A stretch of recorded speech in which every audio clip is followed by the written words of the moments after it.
Good morning आशीष। सर्वप्रथम आपको जन्मदिन की बहुत बहुत हार्दिक शुभकामनाएं। मेरे ख्याल से भी पिछले महीने की इतनी तनख्वाह आपकी बची होगी कि एक शानदार पार्टी हो सकती है। नई तनख्वाह पे फोकस करने की जरूरत क्या है ना?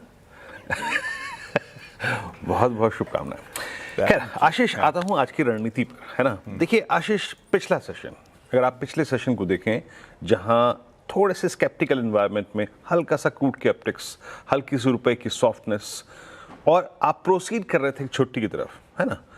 तो उस एटमॉस्फेयर में ऑप्शन राइटर्स ने पूरी एक ग्रिप ली। 24,000 पे कॉल, 23,800 पे put, well defined clusters, averages aligned हैं, पुट राइटर्स अलाइंड हैं। Same is the case with Nifty bank. हालांकि निफ्टी बैंक टुवर्ड्स क्लोज थोड़ा ड्रिफ्ट हुआ towards 54,800, but still with in that range. 54,800 की पुट बिकी हुई थी, 55,000 की कॉल बिकी हुई थी।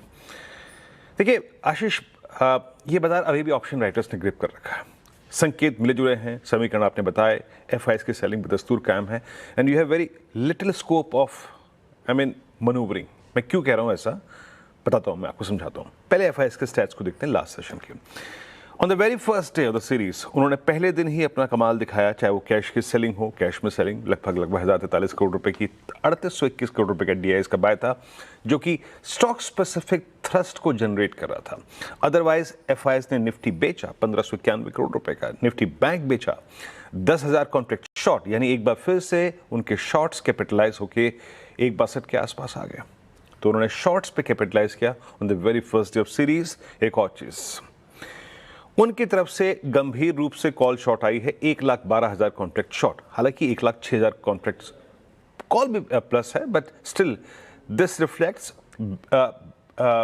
स्प्रेड, यानी रेस्ट्रिक्टेड अपसाइड। और पुट्स में राइटिंग है 84,000 पुट वहां बिकी है, बाकी स्टॉक फ्यूचर्स में उनकी तरफ से सेलिंग हुई। मैं कैसे अप्रोच करूंगा इस सेशन को? लेके आइए ऑप्शन राइटर्स, सीधे पिरामिड्स लेके आइएगा। एक काम करिए, सीधे पिरामिड्स लेके आइएगा। 24,000, 24,100 और 24,200 इन तीनों क्लस्टर्स पर, जैसे कि मैंने आपको समझाया भी, 1,12,000 कॉन्ट्रैक्ट एफआईएस कॉल शॉर्ट हैं। इन तीनों स्ट्राइक्स पे अगर आप देखें गंभीर रूप से कॉल राइटिंग हुई है। इसके अगेंस्ट 23,900 पे, 23,800 पे पुट राइटिंग है। अब ये समझिए कि ये है क्या। 24,000 आशीष, जहां पे ये बड़ा आउटस्टैंडिंग वाई है, ये है 50 डे में, और जहां पे 23,800 की पुट बिकी हुई है, यहां पे दो शॉर्ट टर्म एवरेजेस अलाइंड हैं, 833 पे 20 और 810 पे आपका 10 डे एक्सपोनेंशियल एवरेज, यानी वेल डिफाइंड क्लस्टर्स। एक ऑप्शन राइटर्स के लिए ग्रिप करने का अच्छा मौका है, बट कुछ थ्रेशोल्ड पॉइंट्स हैं दोनों तरफ। लेके आइए बेस में। देखिए टुवर्ड्स 9:15 आपको चीज़ों को देखना है, रुपए को देखना है, क्रूड को देखना है, जियोपॉलिटिकल टेंशंस जो हैं वो किस तरीके से टर्न आउट होती हैं पूरे ड्यूरिंग द सेशन, उसको देखना है आप। हमारा इस छोर का लोअर एज है, दैट्स 833 एंड 761। अगर आप इसके नीचे सस्टेन करेंगे, जैसे कि मैंने आपको पहले दिन में समझाया था कि नई सीरीज का ऑप्शन बेस दो जगह है, 23,800 और उसके बाद 23,500। अगर आप इसके नीचे डिसाइसिवली ट्रेड करते हैं तो अपने विवेक का इस्तेमाल करते हुए आप शॉर्ट के बारे में सोचें टुवर्ड्स बेस 2। अन्यथा अगर आप इस बेस को होल्ड कर गए तो यहां पुट राइटर्स आएंगे और आप इसको सिक्योर करने की कोशिश करेंगे, and then possibly a slight reversal towards RS1 is possible. और अभी के सूरत हाल में, कंसिडरिंग द फैक्ट कि एफआईएस यहां पे स्ट्रॉन्ग कॉल राइटर्स हैं, आपके पास संकेत उतने भारी भरकम नहीं है, यहां पे ट्रेड्स को ला के छोड़ देना अच्छा विकल्प है। निफ्टी में clear cut range breakout out of this range वो तभी होगा जब आप 24,044 और 90, यानी जो कि लास्ट वीक का स्विंग हाई है, उसको क्रॉस कर देंगे। In that case you will proceed towards 24,178, 131 और माइट बी 221। ये है निफ्टी की बात।